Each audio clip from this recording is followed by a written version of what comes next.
En Aedas Homes trabajamos para que tu vida en casa sea más bonita. Aedas Homes. Bonita la casa, bonita la vida. Está conmigo David Martínez. Buenas noches, David. Buenas noches, Beatriz. Bienvenido a esta pizarra de Aedas Homes, Aedas Homes Academy, donde hoy me gustaría, David, un poquito que nos explicaras de forma muy gráfica, que nos desgranaras los diferentes elementos que influyen en el precio final de una vivienda. ¿Cuáles son? Bueno, déjame empezar diciendo que el precio de una vivienda varía mucho en función de la tipología de la misma, de los materiales usados y especialmente de la ubicación. Pero a los efectos ilustrativos podemos hacer un ejemplo con la intención de explicar cuáles son los principales componentes y en media cuánto pesa cada uno de ellos. Perfecto. Básicamente son 5 los elementos que componen el precio de una vivienda. En primer lugar, el suelo. El suelo representa de media, insisto, esto puede variar en función de la ubicación, pero aproximadamente un 25% del precio de la vivienda. Evidentemente en comunidades como Madrid o Cataluña esto será un peso mucho mayor. Efectivamente. El segundo componente es la mano de obra. La mano de obra puede pesar aproximadamente también un 25% del precio total de la vivienda. El tercero de los componentes son los materiales.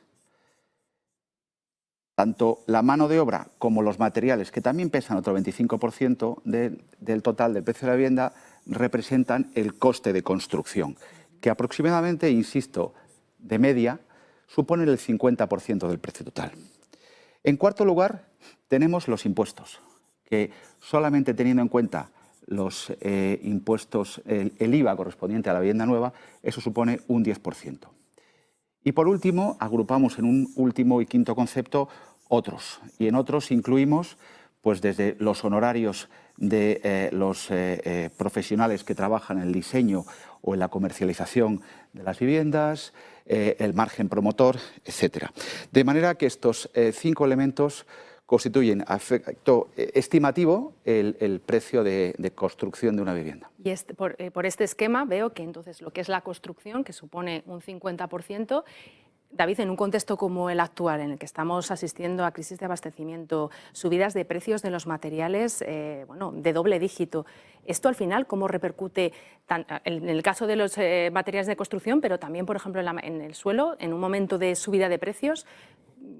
¿Cómo se está trasladando al precio final de la vivienda? ¿Qué peso mayor supone? Tienes razón. Hemos vivido en los últimos 18 meses momentos de gran volatilidad e inestabilidad de los precios. Y yo diría que en los últimos 12 a 18 meses una gran parte de estos elementos han subido o han incrementado significativamente su precio. El más importante ha sido el suelo, aunque es del que menos se habla. Pero el suelo ha podido subir en los últimos 12 a 18 meses un 25%. ¿Un 25%? De media, insisto. Hay zonas donde la demanda ha subido más y hay otras zonas donde menos. Pero de media podemos decir, insisto, los efectos ilustrativos, que es un 25% lo que ha subido. Los materiales han subido un 15% en los últimos meses, tanto por la crisis energética como después por la disrupción de la cadena de suministro y, evidentemente, la crisis en Ucrania también ha contribuido a que se produzca ese incremento en los costes de los materiales. La mano de obra apenas ha subido un 2 o un 3% en los últimos 12 y 18 meses, y los impuestos y el resto de elementos no han subido apenas en este proceso. De manera que todos estos elementos agregados han supuesto que aproximadamente en los últimos 12 y 18 meses el precio de la vivienda ha subido del entorno del 10%. O sea, todo este incremento que estamos viendo tanto en suelo, en construcción, se repercute un 10% al precio de la vivienda. Así ha sido. Y el suelo, este es un tema muy, como tú bien has dicho, muy desconocido. ¿Por qué ese incremento tan importante del 25%? Entiendo que también está relacionado con la escasez de suelo, ¿no? A falta de oferta sube el precio. Sin duda, el problema es la falta de suelo urbano, que es el suelo en el que podemos edificar.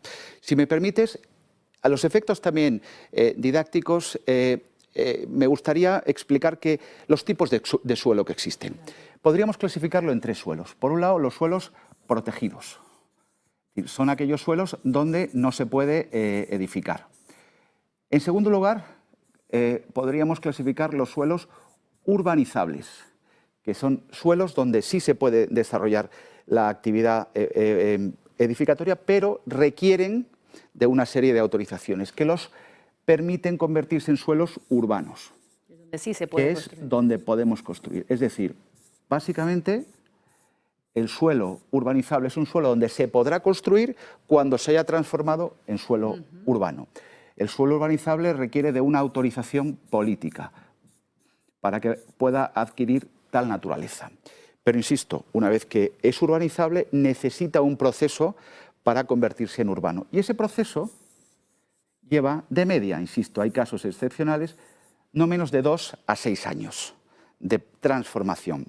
Lo que nos estamos encontrando actualmente es que la demanda de vivienda ha reducido el stock de suelo urbano y eso está metiendo presión al precio del suelo, que al final repercute de forma significativa en el precio de la vivienda. La falta de suelo urbano es lo que explica estas subidas tan importantes del suelo y que se repercutan. Tú lo has apuntado, esa falta de producción, de oferta, precisamente por esta escasez del suelo.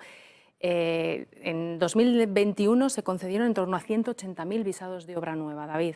Esto apenas supone un 2% más que en 2019, porque 2020 no es comparable por el parón, pero claro, estamos viendo que la demanda es muy latente. ¿Esto cómo se encaja? Pues es verdad. Déjame que pongamos en contexto las cifras que tenemos actualmente de producción de vivienda en España comparadas con otros países.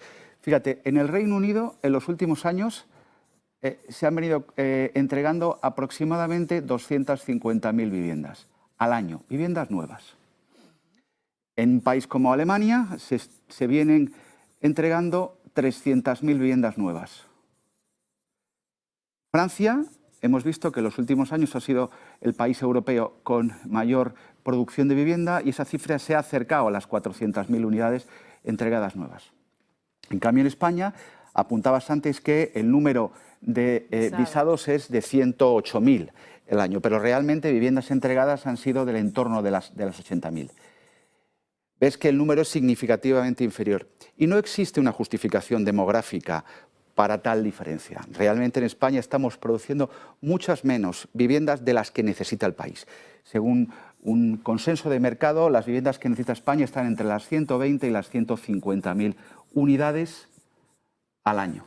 Nuevas. Estamos muy por debajo, no solo de otros países europeos, sino de esa necesidad de vivienda para que no se constriña tanto el mercado, ¿no? Efectivamente. Esta demanda es una demanda constante durante los últimos años y ante la escasez de producto acabado, lógicamente está presionando los precios para arriba.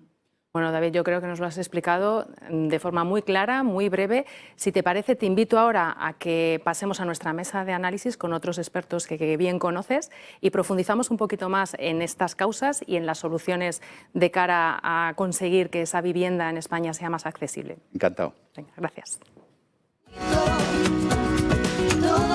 En Aedas Homes trabajamos para que tu vida en casa sea más bonita. Aedas Homes. Bonita la casa, bonita la vida.